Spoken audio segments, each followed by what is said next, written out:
That's great. Yes, thank you so much for having me today, and really happy to be with you all. My name is Patty O'Keefe. I use she, her pronouns. I'm an organizer in Minnesota. I live in Minneapolis, which is occupied Dakota and Ojibwe lands. I grew up here, and I've identified as a Democrat since I was a teenager because my family was low income and we relied on Social Security and medical assistance growing up. And I remember being told that there was, one of two major political parties that supported social programs like the ones that we were on, and that party was the Democratic Party.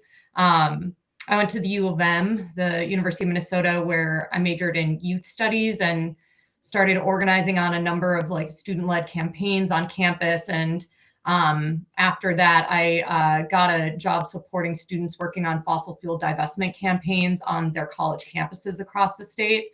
And that's where I really started to learn a lot about the power and the reach of the fossil fuel industry, how our institutions play a key role in propping them up.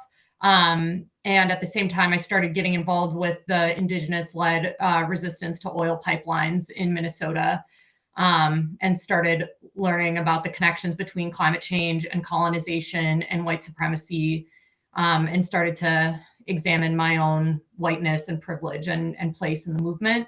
My organizing started on a local level, not my university in the city I lived in.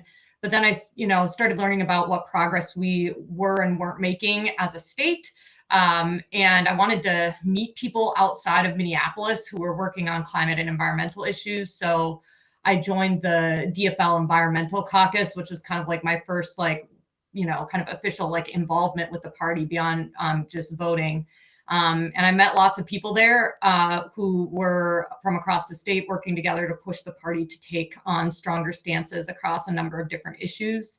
I was definitely one of the younger people in the room, but also able to make a lot of important connections and use that as a vehicle to influence state policy. When I think about kind of the fight that we're up against, it's not often that whole sectors of our economy shift.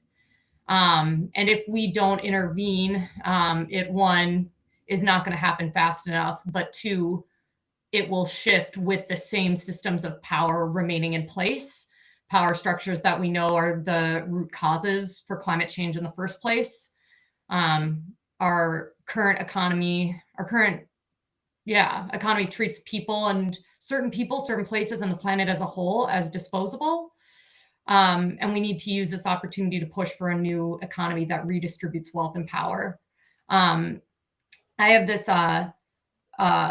poem that I've heard a number of times in the racial justice movements in Minneapolis, and I wanted to share it. It's by Lynn Unger, and it's called Breathe.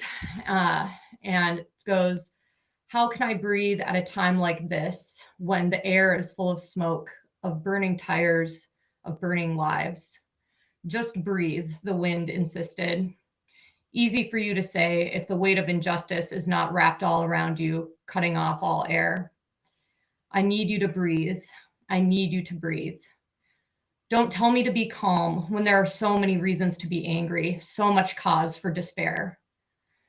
I didn't say to be calm," said the wind. "I said to breathe. We're going to need a lot of air to make this hurricane together."